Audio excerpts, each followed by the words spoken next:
tell us a little bit more about your experience in Saudi Arabia? It sounded rather interesting. I think they already mentioned confrontation. Well, we had a bunch of. I was a neighboring governor with Pendleton. We were neighboring governor, traveling together. I was sitting at home one night, minding my own business, watching TV. When he called me up and said, "I want you to be the ambassador to Saudi Arabia."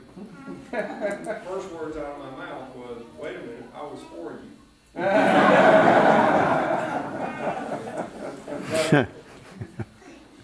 I'm glad I went. Very interesting job, very unusual place, Saudi Arabia. Treat women about as badly as you can imagine.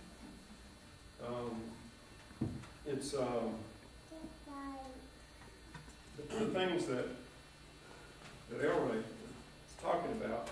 We had the first terrorist attack inside the kingdom when I was there. We lost 7 people in a military facility. Saddam Hussein massed troops on the border and said he was coming into Saudi Arabia.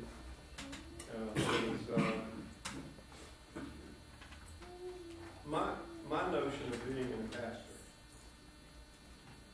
is that the biggest danger you have to guard against is you've got to make sure you're representing the interest of the country you came from and not the country you're living in. And so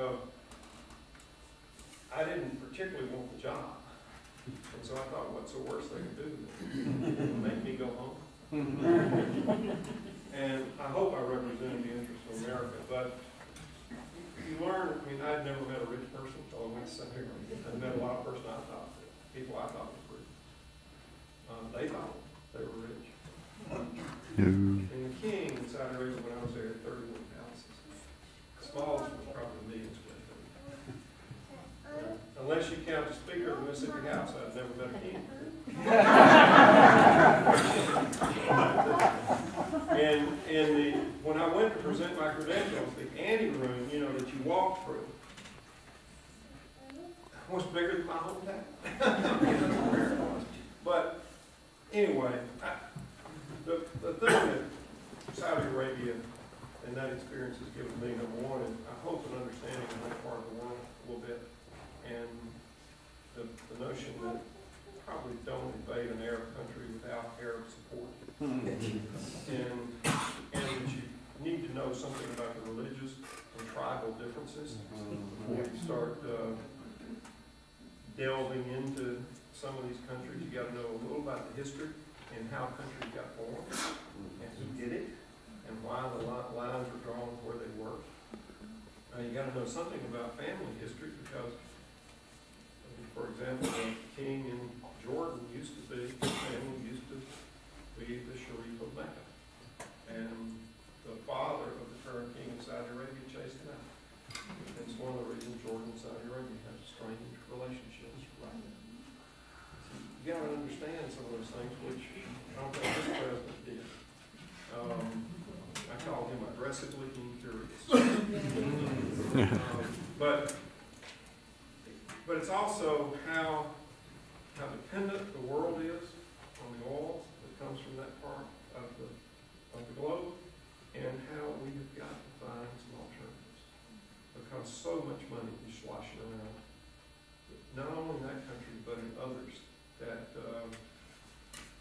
we really have to have it as a national priority and as a national security issue that we quit being so dependent on that part of the world for energy and for so much of our economy.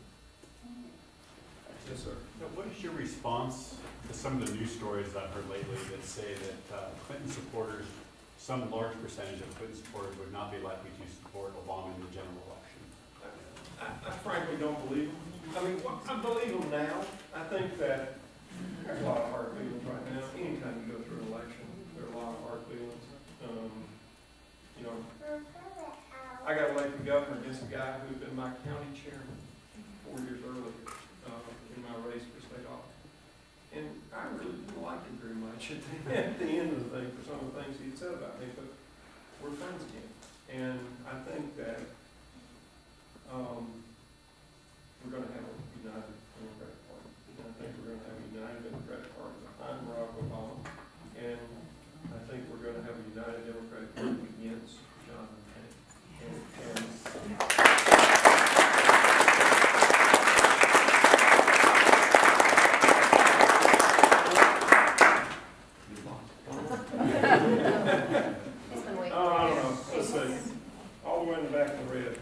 I was wondering what Obama's position would be on the Presidential War Powers Act, which, if you remember, President Clinton followed that law, of course, with his military actions.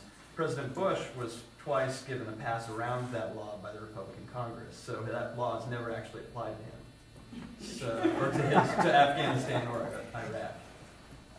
And how would without being specific on that, I think it is safe to say that President Obama will obey the laws and the Constitution of the United States.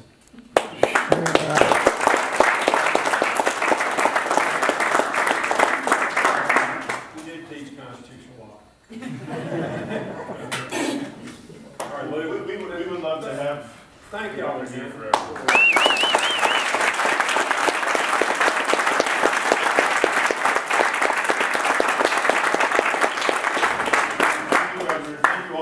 For coming. I just wanted to say one thing to touch on something that the governor said.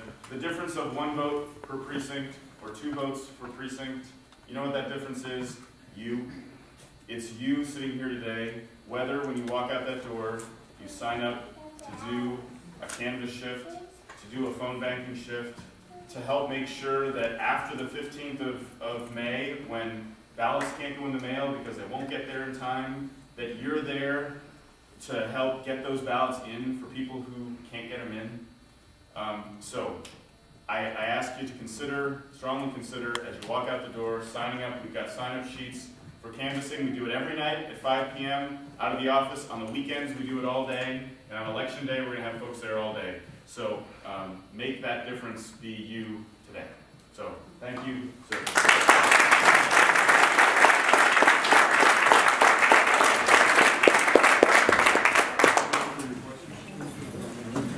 Wait the whole time? Sorry? Was that you wait the whole time? No, you were fine. Just about.